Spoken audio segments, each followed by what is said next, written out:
Okay. Hi, everyone. Welcome to the Events and Student Affairs Committee. This is the first one of the 2021-2022 year. You'll be on this committee for the whole entire year unless anything changes.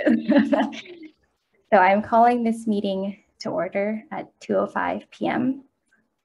I'd like to respectfully acknowledge that Simon Fraser University is located on the traditional unceded territories of the Coast Salish peoples, including the Musqueam, Squamish, Tsleil-Waututh, and Katzie nations. And unceded means that these territories have never been handed over, sold, or given up by these nations, and that we are currently situated on occupied territories.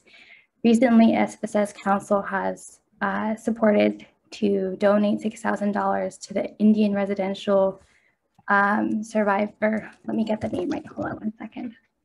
Indian Residential School Survivors Society, and to participate in Idle No More's #Cancel Canada Day campaign. That work doesn't only happen on so-called Canada Day. Our work as allies need to continue every day, and that we speak up on these issues as always, and that we make sure that Indigenous folk don't take up the labor and don't always speak up because they're tired. So we need to move that forward in the work that we do, and the conversations that we have with our friends and with our families. So that's very important. Thank you, Kayla, for coming. We're glad to have you here. So next we'll move on to the roll call of attendance. I will go first. My name is, so when you do the roll call of attendance, please state your name, your pronouns if you feel comfortable, and your access needs. If you feel more comfortable stating your access needs on private message to me, that's totally fine as well.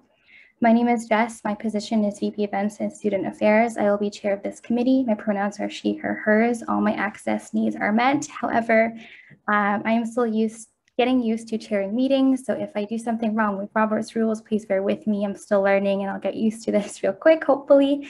That is it for me. Next, we have our software systems counselor, Shashank Tanalapati. Am I pronouncing it correctly? Yeah, better than a few others. Hey guys, my name is Shashank Tanalapati. You guys can call me Shanks because Indian names are hard. My pronouns are he, him, his. My accessibility needs are met if by any chance I turn off my webcam or mute my mic while I talk. It's because my niece just walked into my room and I have to send her back outside. Okay, that's it for me. Thank you. Thank you, Shanks. Next, we have our SASU counselor.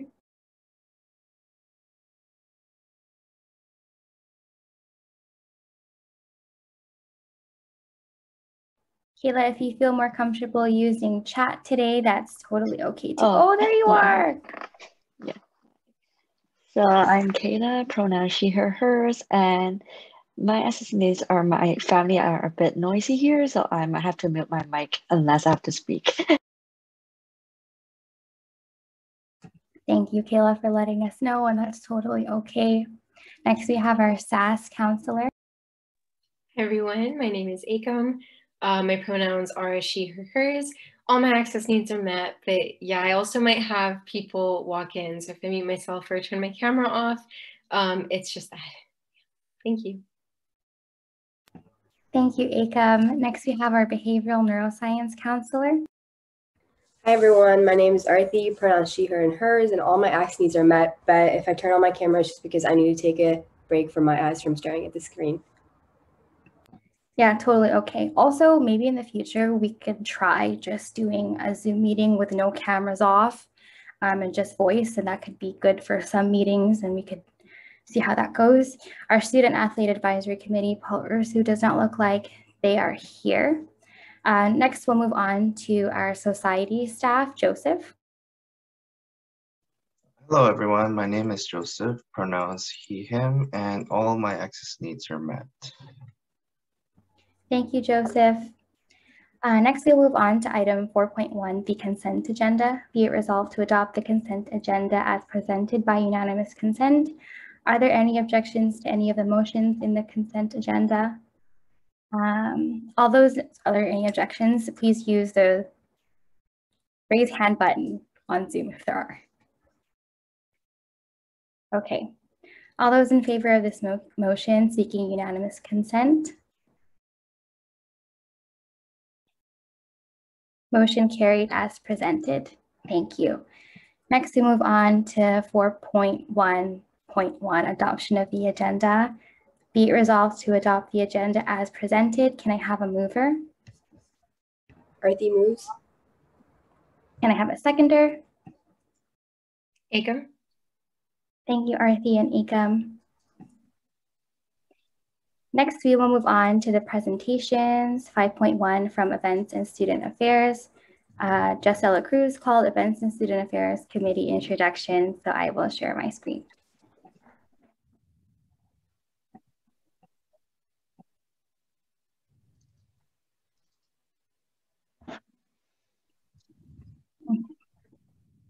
So welcome, this is the Events and Student Affairs Committee. This is our first meeting of the year.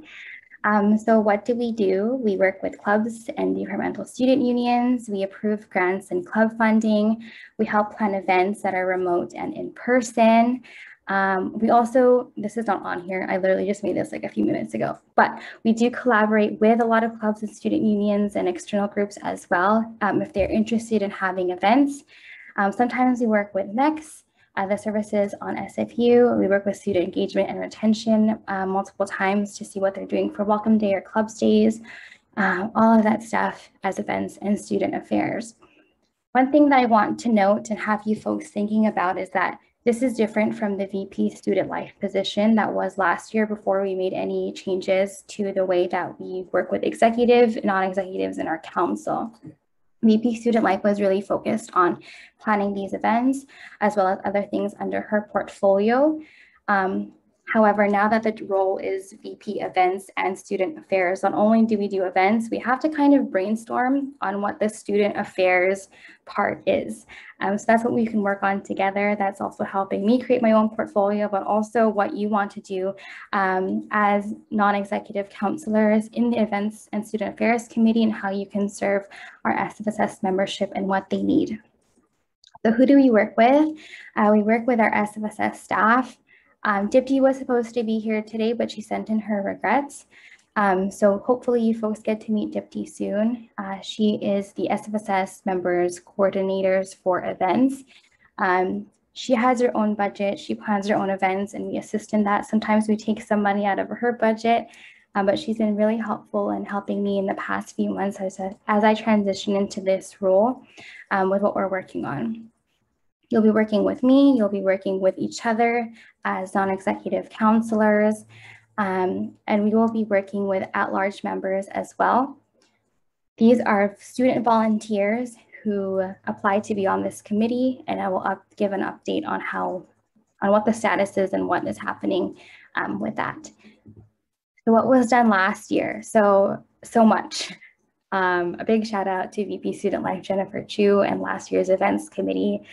I literally couldn't fit all of her events onto one page. So I just put a link in and I'll send this in the chat afterwards. Let's see if I can do this now. I can.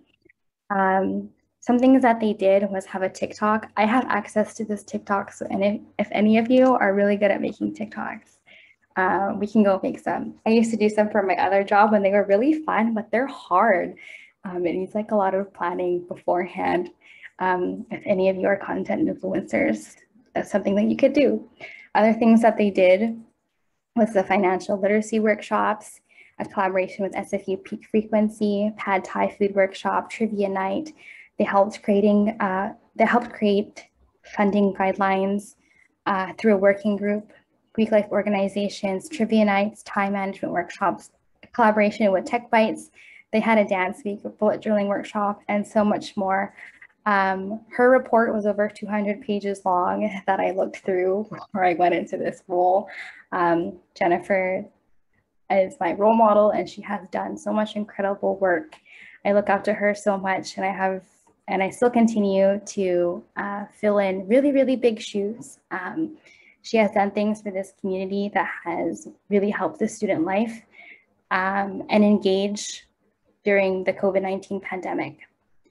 She has done all of this labor online through Zoom and not in person. So she has done such an incredible job.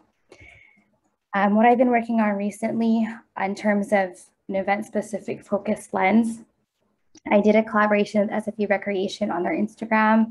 I And there's another collaboration with We Were Here, We Were Queer through a poetry night and a zine launch.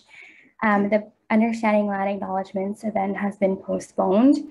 And then I am currently on the sub-working group and the lead for events and lead for room bookings. These are just things on the events perspective. So upcoming for me, we need to review, or I need to review the at-large members applications, and then obviously the sub-opening plan.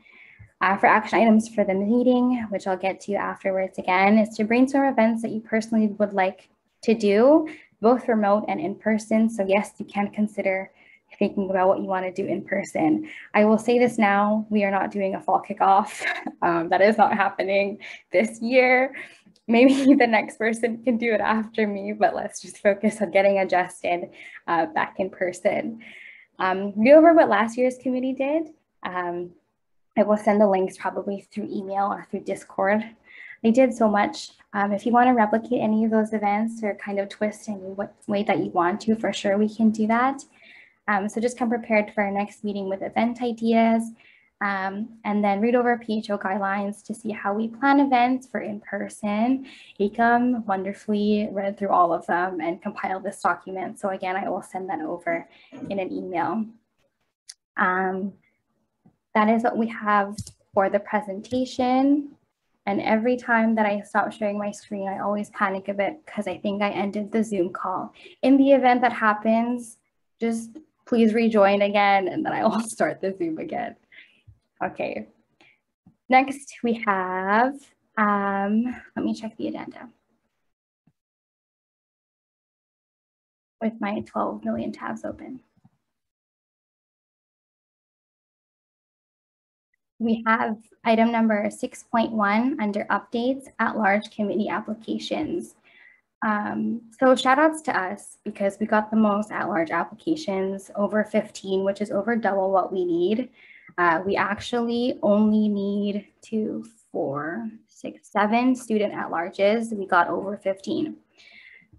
So what Corbett did was he emailed all of the applicants and recommended that they apply for first year engagement committee, which is something similar to what we do. They just work with a lot of transitional programming and events for first year students, whether they be mature students, incoming students from high school, students who took some time off after high school.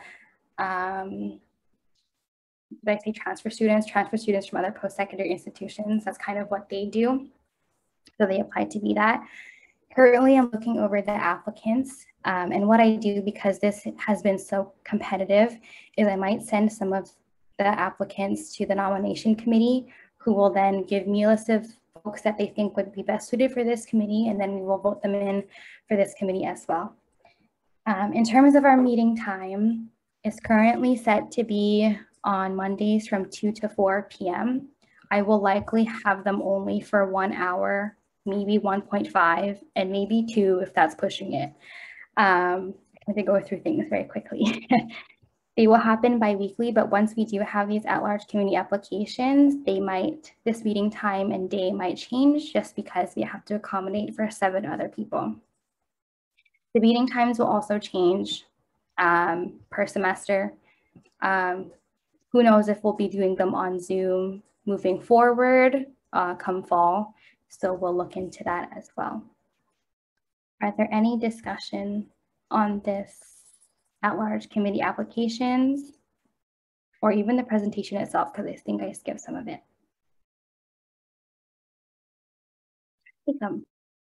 I was wondering, is there anything that we can do as a committee with the at-large committee applications, or is that like something that only, you know, like you're only allowed to see the applications and like that's information that's just for you, or like is it something that maybe we could be more involved in?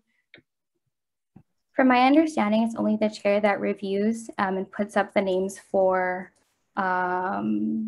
approval to be on this committee. I will double check though, but again, like I said, because this is competitive, it might have to go to nom committee and then come to us. What we do as a committee together is that we vote them in, we move, and then we second. Thank you. And appoint, yes, we appoint them in. Okay. Are there any other discussions?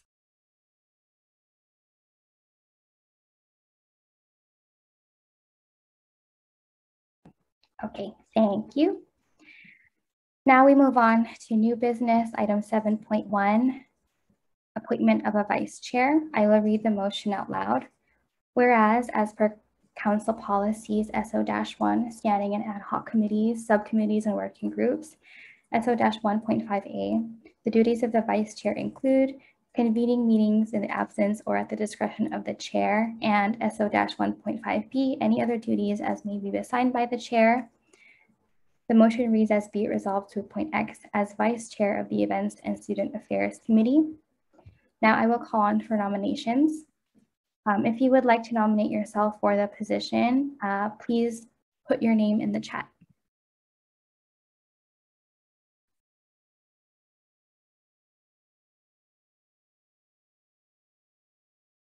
Akam has put herself up for nomination. I am calling for a second round of nominations.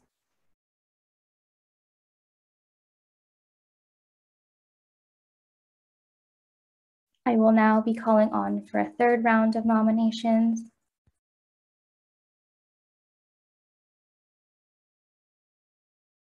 Okay. Oh, Shashank. Okay, cool. Wow, right in there, Shashank. Okay. So because we have more than one person up for the position, each person will have to say just like probably a minute or two, I'll do 2 minutes of why they would want to be vice chair for this position. Akam, would you please go ahead once I start the timer? Give me 1 moment.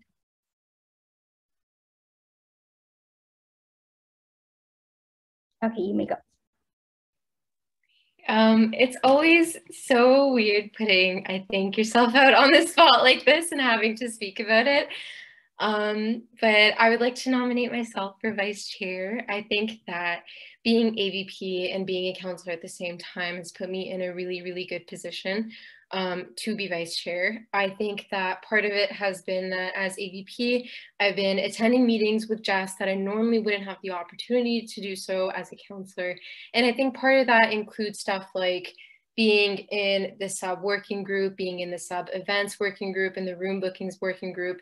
And a lot of it is really relevant to what we're going to be doing here in the events committee.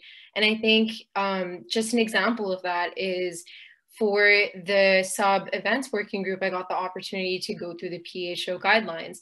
And I think that's not only relevant to what we're going to be doing here in the events committee, but it's also relevant to what I'm doing with SAS. And the knowledge and the experience that I have from being in my DSU from last year. And that includes planning stuff like bingo nights, and we did a bigger family food events and stuff like that, where we gave away quite a bit, I think. And it's, yeah, I think part of it is just being part of being in AVP of events and student services is going to overlap a lot with what we're doing.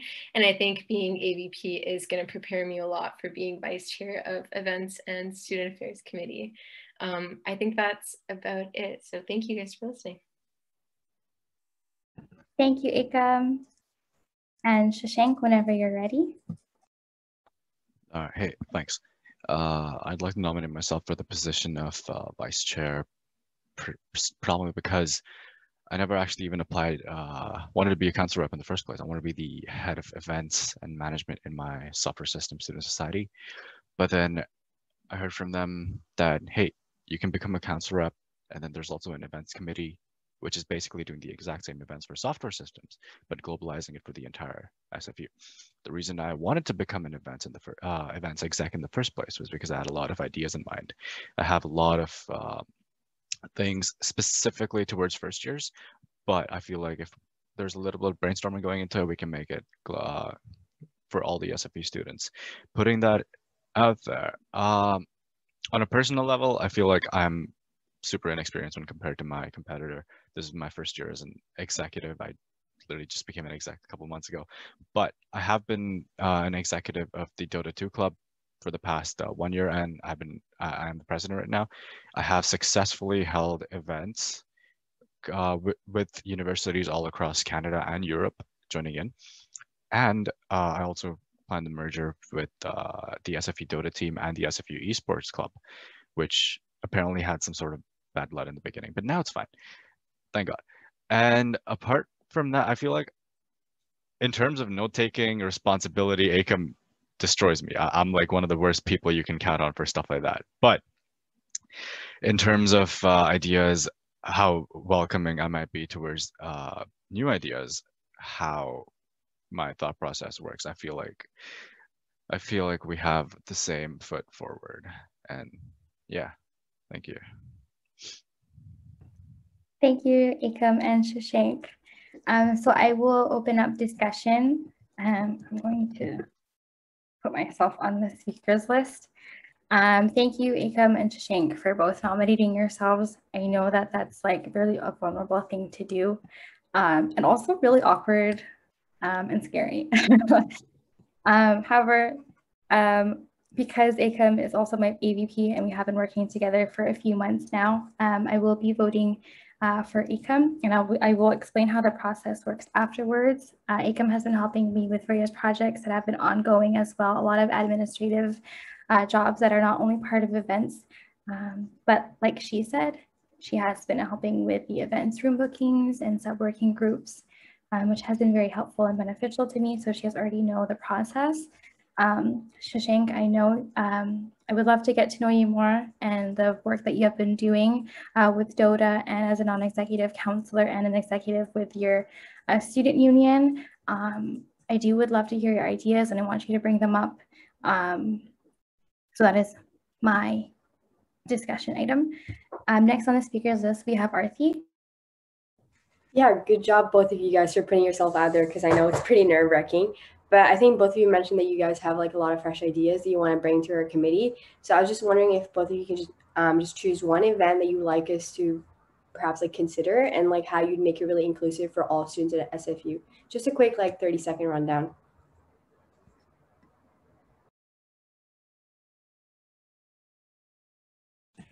Shashank, yes. Okay. You can respond. All right, one idea that I had in mind for first years. When I joined SFU as a computing science student, I came in, I saw Welcomes Day and I walked in. It was like super excited. I wanted to come in and be like, whoa, this is SFU. I came from India, man, and I saw this big ass university. I was like, wow, lots of students that'll line up over here. I go in there. And then they take us to like one room where a couple of professors talk about their qualifications and what courses we're doing. And then I'm like, come on, I can find this online on the SFU website. So what I was planning on doing is, from the past 2 years that I have been studying in SFU, I realized that each department has their own, I don't want to discriminate between professors, but each department has their own top rated professors that are not only just rated because of their education, because of their teaching capability and stuff like that, but also for the way they vibe with students.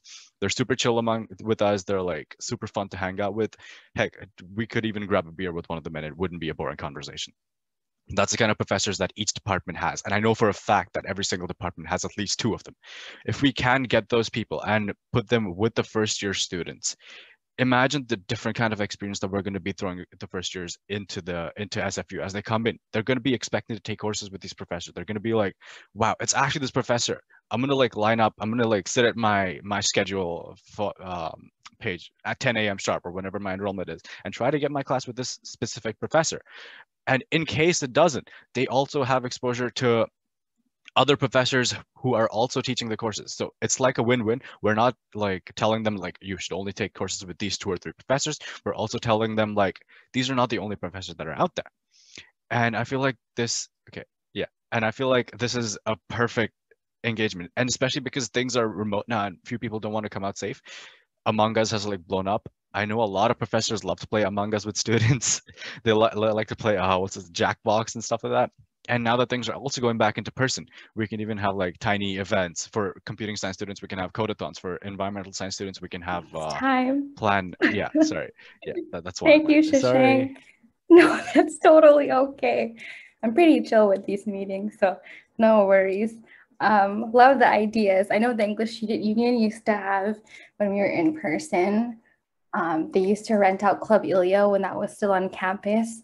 and they would do like beers and something with the English professors, and they would get pictures of beers so that they would just sit together. But I personally don't think I would ever go to those because my grade is on the line. But that's a really cool idea. Thank you, Shashank. And Ikam, I'll do 2 minutes whenever you start.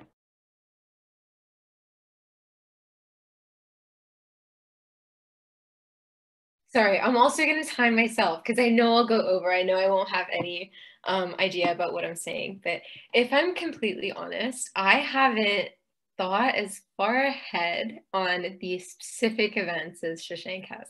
That's honestly, it's pretty amazing. I think some of the stuff that you mentioned is really interesting. And yeah, maybe the first year engagement committee might do a little bit more towards that, but it's really interesting. And I think, so I took part in a focus group, and it was the community vibrancy focus group with SFU. And some of the stuff that we talked about was that I feel like, and I don't know if you guys have ever been on campus, but I feel like with Burnaby Mountain, there's a little bit of isolation that you feel when you're on campus, unless you're specifically really involved with what's going on around you. And I know I experienced some of that as a first year student as well. And one of the things that we talked about in the focus group sort of stuck with me, and I was wondering maybe, like, I'm not sure if this is specifically events, but it's definitely something that I want to look more into, is more of cultural celebrations. Because I don't know about you guys, but my family doesn't celebrate Christmas, but I love Christmas lights. And one of my favorite memories from campus is seeing like Christmas streets and stuff like that near Convocation Mall. And it always made me so happy. And what I would like to do is sort of expand that to include more about different cultures. Because I know in Punjabi culture, we have Diwali. I know for Muslims, they celebrate Ramadan. I know that we could do stuff about the Chinese New Year, even if it's something that involves education, even if it's something that involves lights or decorations and stuff like that. I think that part of it is making a community that's inclusive and that actually includes more from different communities that maybe we wouldn't be exposed to otherwise. So that's sort of what I'd been thinking about since the focus group, and I would love to sort of go forward. That's time. Oh my gosh, I feel so bad cutting you off. Thank you, Akam, for sharing that. Yeah, those are really good ideas. Akam, that was also on my portfolio when I was running for this position to make sure that we always have something. If there are events for the month, for example, if there was Pride Month, we would have done something. So those are all really interesting. Thank you. Okay. If there aren't any other questions from non-nominated folks, please type list in the chat, and then you can ask for more questions to continue the discussion, or we can move on. Okay, I will now take votes. So it will be from Akam, Shashank, myself, Arthi, and Kayla. In the chat, please put in the name that you would like to sit as vice chair, and I will collect and tally the votes.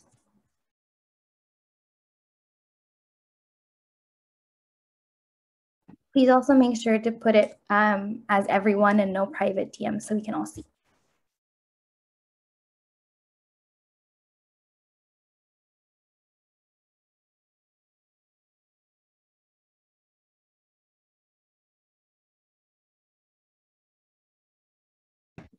Shame.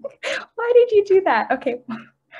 So for on record, we have 1, 2, 3, 4, 5 votes for Akam. 1, 2, 3, 4, 5. Okay. So Akam wins the majority. Shashank, I can't get over you, man. Okay.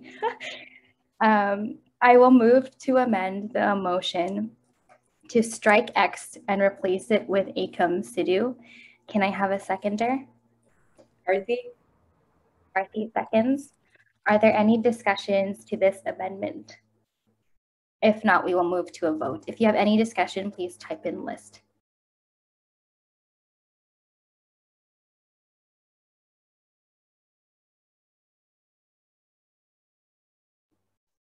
Being as the speaker list is exhausted, we will move to a vote. I am looking for unanimous consent on the amendment. Sorry, I worded that weird. Seeking unanimous consent on the amendment. If you choose to dissent or abstain, please use the raise hand function. Okay, so the amendment is carried. Now we will move back to the main motion to read as amended. Be it resolved to appoint Akam Sidhu as Vice Chair of the Events and Student Affairs Committee. May I have a mover? Arthi? Arthi, may I have a seconder? Shashank. Oh, thank you, Shashank. Okay. Congratulations to Akam for being appointed as Vice Chair of the Events and Student Affairs Committee, but also big shout outs to Shashank for putting himself up there. Shashank, you could still totally sit on the first year engagement committee because I think if that's something that you're interested in as well. But also we could do things for first year and we could do a collaboration between like both committees, all of that stuff. So let me go back to the agenda.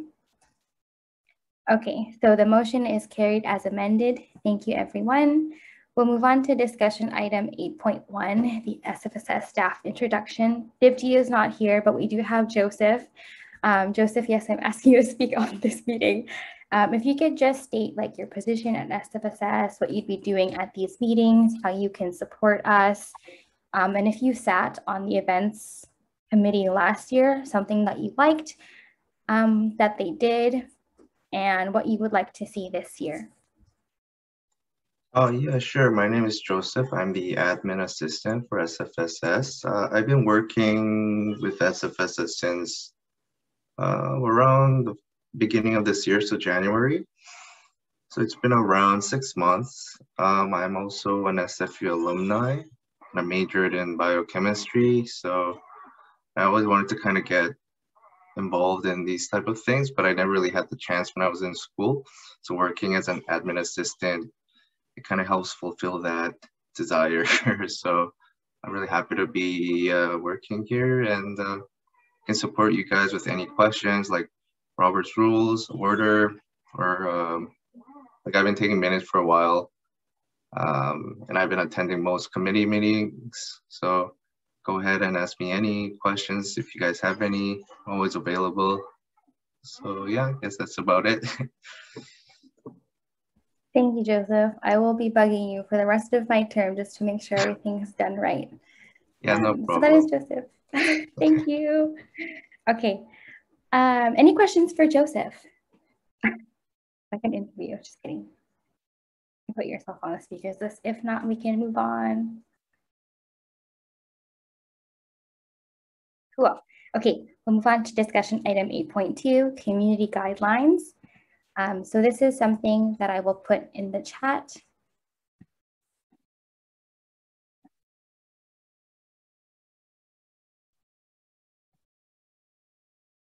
On the Zoom chat so everyone can open it.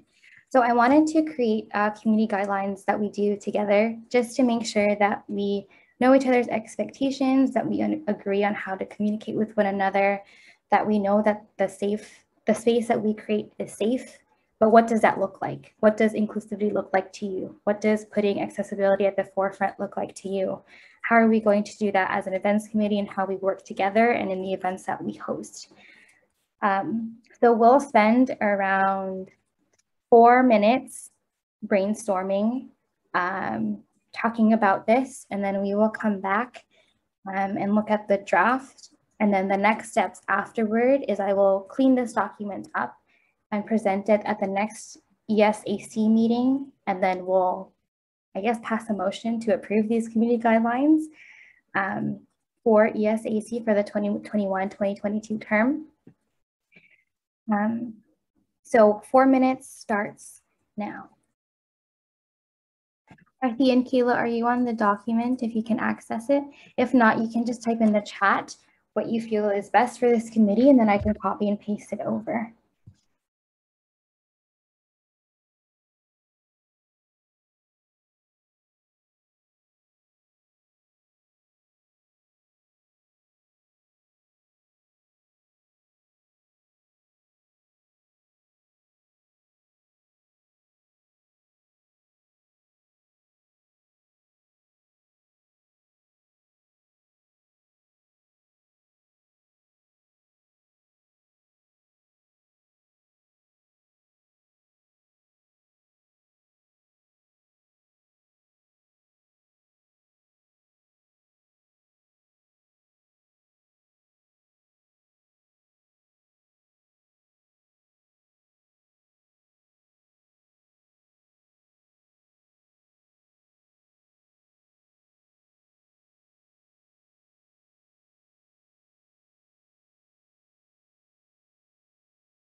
There's around 50 seconds left to jot down your last minute ideas.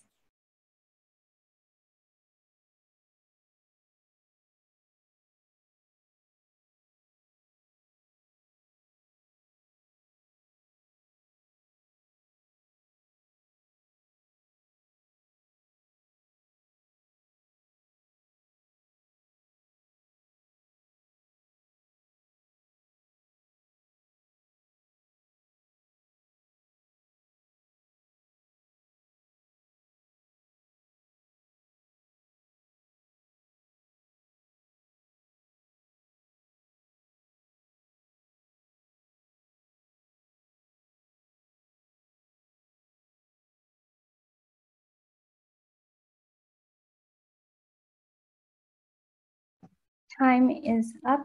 Yeah, you still have the end of the day today to just look through this if you want to add anything. But for now, I'll read it out loud. So we have, I can share my screen actually.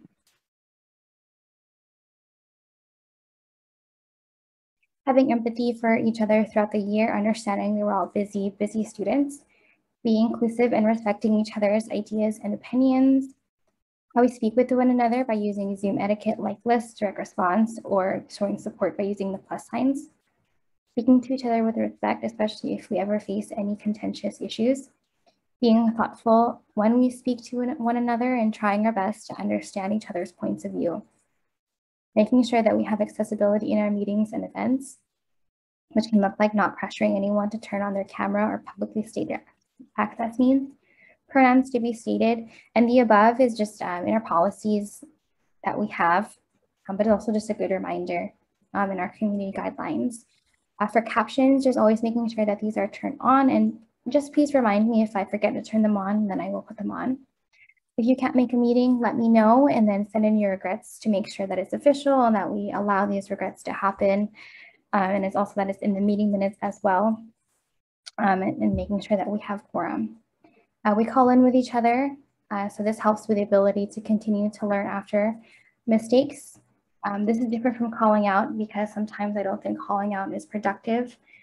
It kind of stops people from wanting to learn how to fix it, learning how to move forward and knowing what they can do to kind of understand the problem at hand. Calling in with each other can sound like using the language that you use. So for example, instead of saying, well, you said this and you did this, try and use I language. I feel that what you said caused this. Just statements like those. Supporting one another with a transition to in-person. So we all have our different comfort levels with this, so please be mindful of it. Diversity, so we include this within our events. Who do we invite to our spaces? So if, for example, if we're having a speaker panel, is there only one BIPOC folk on that panel? There's that issue. Is it folks from different backgrounds? Good. Are we consulting with the right people? Are we making sure we don't take up too much space in these spaces? Learning from the student body on what they want to see too. So for example, I wonder, we could even do like surveys on the events that people want to see in person or remotely. And being careful of events that you bring don't only benefit for your student union. So this has happened sometimes in the past that I've heard. Non-executive counselors would bring an event in relation to their student union, which is fine, but just be careful that you're still going through the proper processes of applying for grants, of getting funding, and not using your position at events committee to do that. Are there any discussions, anything that you think we're missing, anything that we can clarify for next meeting?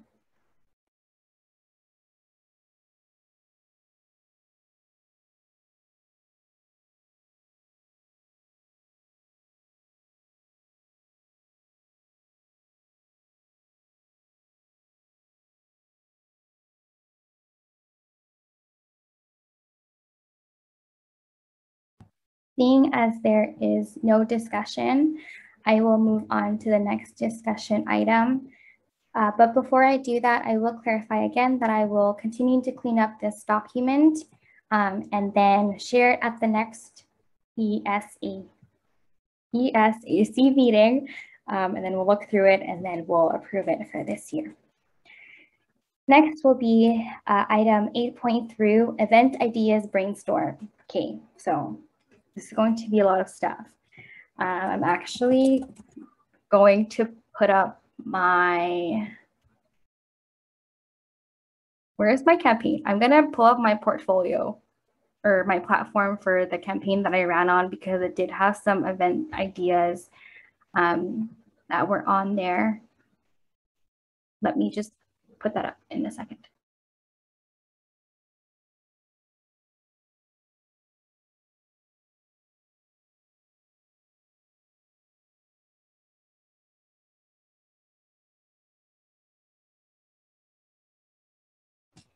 Cool.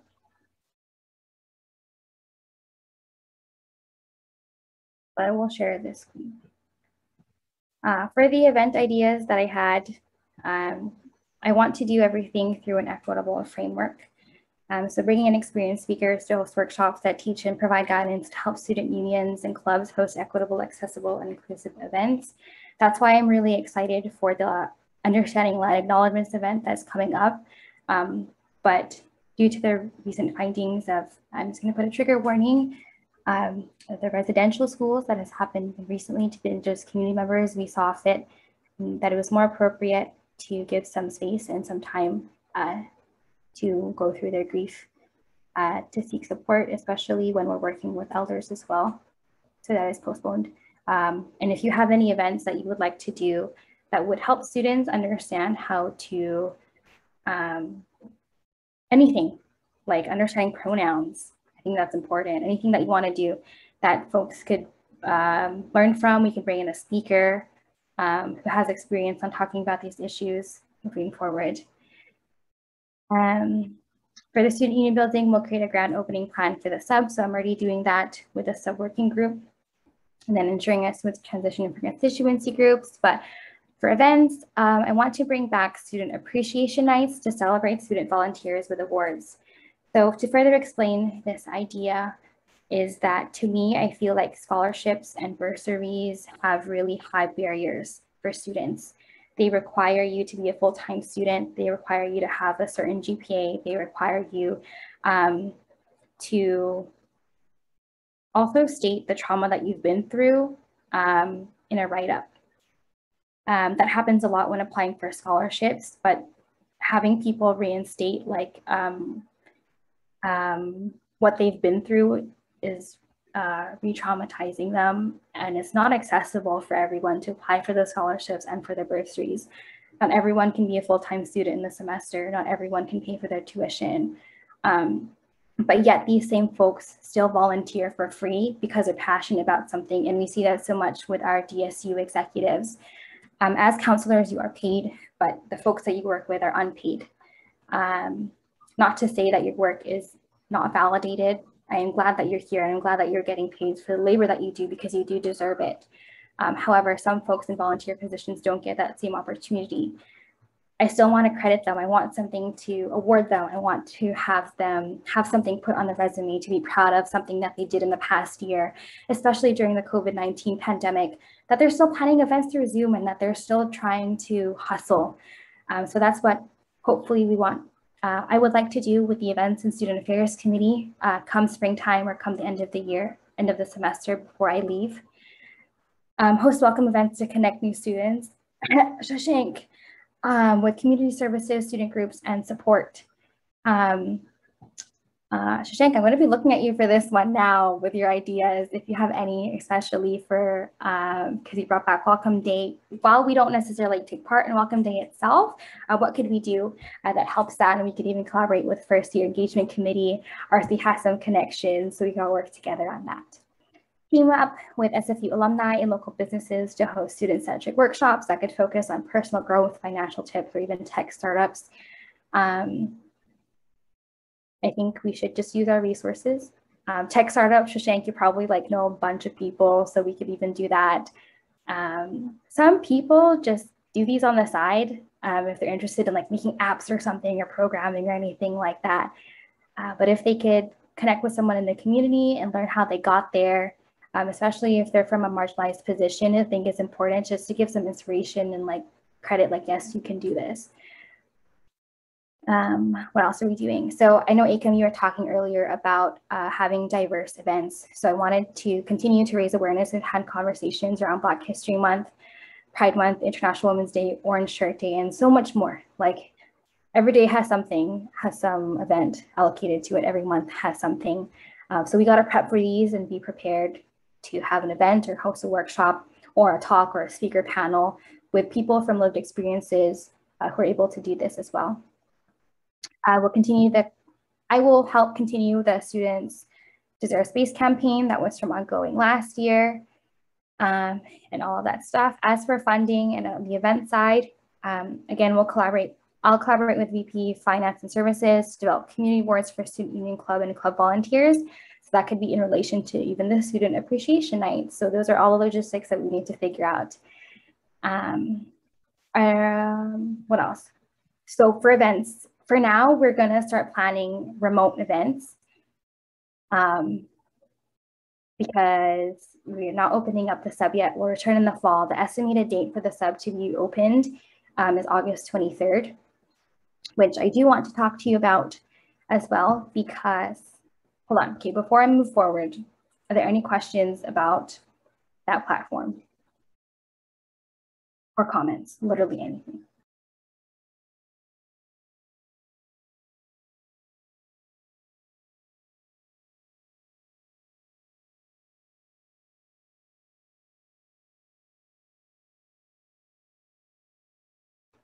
Okay, thank you, no worries. The sub opening plan is the sub is planned to open softly, not like a soft opening plan on the 23rd. I would love to work with you folks to create a soft opening plan and only have like a limited number of people there, like executives, staff, depending on PHO guidelines, we'll see. It seems like we should be okay, but we'll see how this goes. I would love to invite host nations to do an opening ceremony for us because this building is built on their territories, on unceded territories still, and I think it would be so special for them to be there. The logistics are still being worked out, and I can bring this here to this committee and have it approved. And then we can get some granting. I think we can pass motions for money for that event to pay our elders if they do choose to come. So much more. So that is happening. As for the sub opening, I don't even know if that was on the agenda. No, it wasn't. Okay. Initial thoughts though, what is something that you would like to see? So I would like to ask everyone this question. What is something that you would like to see remotely or in person? And I know you kind of said it in your quick nomination thing, but that was totally unfair. So there's no pressure now. Whatever you want to do, just let me know and we can have the initial discussion today and then you'll come up for next meeting with a more concrete like list of what you'd like to see. So at the top of your head, is there anything? Shashank. Yeah, this is actually regarding the sub opening itself. So since we want to keep it soft, I think a few people that have to be absolutely involved are people who actually have places in the sub that are pertaining to them. Because I know one thing is that the esports department has it, but I do not want to like just keep it for them. So what we can do is we'll have like a Twitch live stream or something like that on wherever SFU has like a streaming service. I think, does SFU have a Twitch? Probably not. I think working with Next, that'd be something, but I don't know if that would be a part of the, actually, that's a good point, like inviting our constituency groups for these stuff or sub opening. That could be a discussion that I could bring to the sub working groups. Yeah, on top of that, even though it's like, I just want everybody in SFU who have been waiting for the sub for the past, like, I don't know, 45 years, actually get a chance to see what's inside and what you can do inside the sub, because whenever I visit outside, I just see like a lot of construction and stuff, and then when I get a sneak peek inside, I was like, wow, that looks nice. So if we can give them a feel of what's inside through it, yeah, Twitch is actually a live streaming service where you can like, it's predominantly for gamers, but it has expanded into a few other things like classes and stuff like that. So if one thing I want is SFU get their own Twitch account because I feel like that's very popular. You can browse it anywhere. It's a very lightweight application that you can even run on older phones and stuff like that. And two, it gives you like notification updates whenever SFU goes live if the user as so desires. It's like your favorite YouTube channel. It's similar to that. And if we can keep that running throughout until everything goes back to 100% in person rather than just like a fraction of the people going back in person, then until that point, I feel like live streaming whatever new events we have is going to be a valuable asset to us. That's just an idea. Threw it out there, top of my head. Yeah. Wait. Okay, Jeff has a direct response. Okay. So when you say live streaming events, you're not only meaning the opening, you're like talking about anything that we do in person. It actually, most events I feel like they're gonna be like 1 or 2 days long, unless they're like the super long festival-based events. So if they are like 1 or 2 days long, then I feel like we can tentatively. I don't want to have like a vlog type live stream. If we could have like a third-person perspective of the actual event that's happening, rather than us seeing somebody else enjoying the event, I feel like that's gonna be. Oh, that sucks. I mean, they could see us enjoying from their own eyes. There. Yeah. For the sub, I think we should stick to just the opening. And in the opening, if we include a tour of the entire building or something like that, then that's probably going to suffice. But if we can expand onto that from just the opening to the entire event and have like set up different live streams for different booths. For example, if we have Clubs Day, you saw the live stream that was like a really nice application, but no, I'm pretty sure not if Clubs Day were going supposed to go back in person. Not everybody would actually go to SFU just to attend a few of the clubs. So if we can have a few live streams where they can select from which clubs they want to choose from, and that they can give them a live stream executive, and the club executives can directly connect with the students using chat and answer whatever questions they want to, instead of them having to come down all the way or like send them a message like, hey, go ask software systems if they are like a software exec, whoever is in the SFU campus. So stuff like that. Yeah, that's it. So first just the opening, then expanding it to the entire event, or at least whatever is critical in the event. And that's yeah, that's me. Thank you. Yeah, so we were planning to live stream the opening event as well, but I would love to continue to look into possibilities, and if we can offer any funding to, when we do events in person, if we can do a hybrid. So we could live stream them for folks who still choose to stay at home, which I think just only increases accessibility. So that is something that we should be looking into. And I love that idea, Shashank, thank you.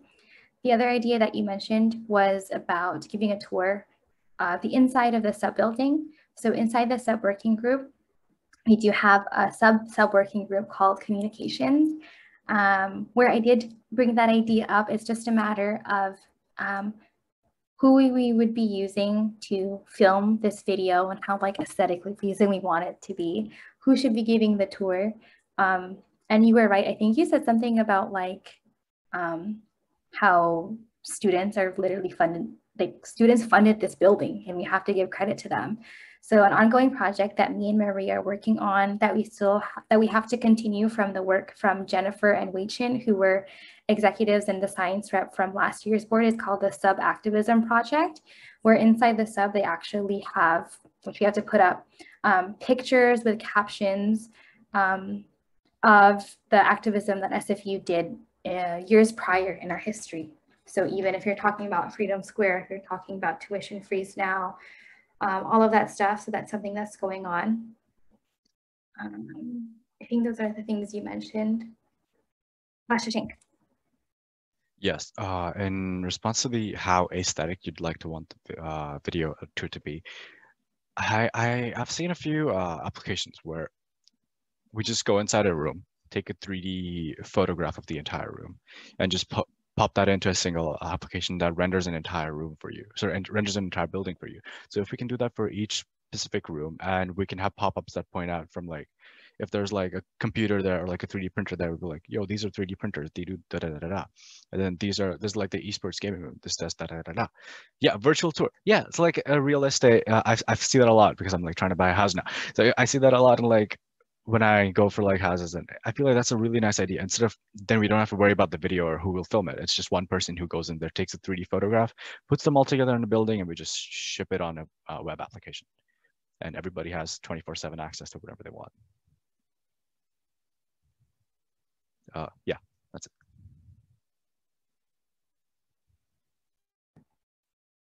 Yeah, nice for people who don't want to watch a video. I just have to see, we'd have to see like how expensive it is, but I want to show you folks this. So this is already being done within SFU itself. I don't know, Akam, if you're a part of this meeting, but let me just like go into this. So now we are in, where is this? My second job is literally a tour guide. We are in the atrium, okay? And then if we move forward, you can move in here. There are people. Okay, I'm kind of stuck in this space. I don't know why I'm moving backwards. Okay, hold on. Sure. So now we are in the atrium. Do you miss Renaissance Cafe? I do too. Let's head over there. Can I walk? Use the Q and E keys to rotate. Nobody else is here. Okay. Skip. How do I move? I forgot. Oh, yes, I'm moving. So it kind of low-key looks like Minecraft. I can send the link there, but let's say I miss Renaissance and I miss the amazing people who run this cafe. Oh my gosh, this is so hard. And I want to get like some foods. Look at them. There's Perminder. Oh my God, literally so sweet. Okay. Or I want some coffees. Let me go get my muffins. And we can go there. There's also like a space that they did. I actually don't know if this is like SFU IT or MEX. I will go double check. But there's like Convocation Mall. There's like characters that you can use.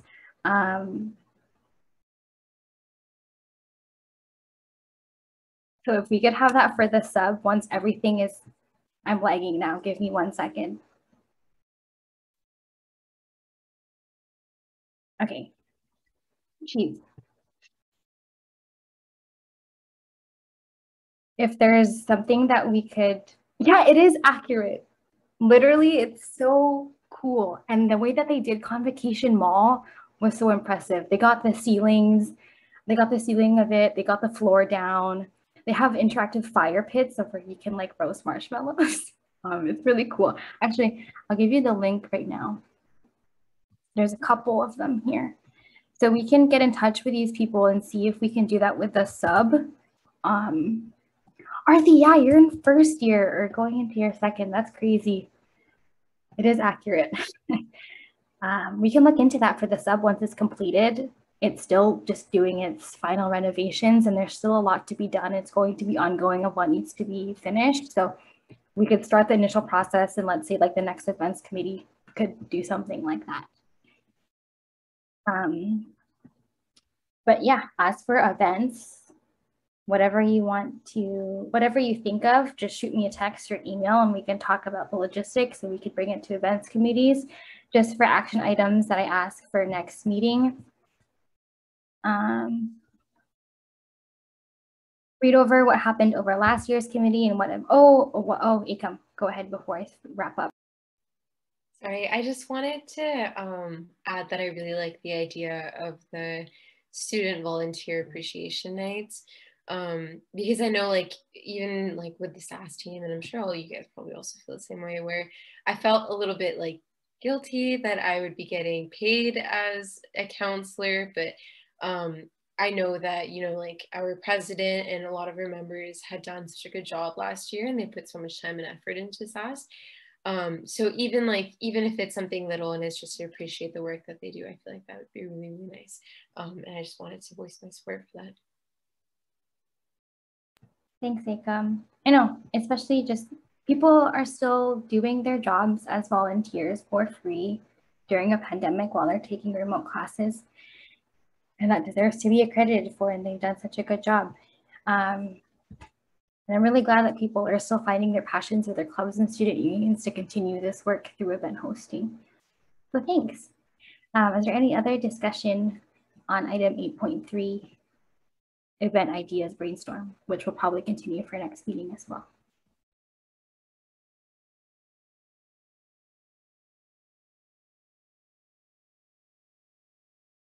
Okay, seeing as there is no more discussion, I will review the action items for next week, or sorry, not next week, next 2 weeks. Brainstorm events that you personally would like to do, whether it be remote or in person. Read over what last year's committee did. Come prepared next meeting with event ideas and read over PHO guidelines, and I'll send this in an email as well.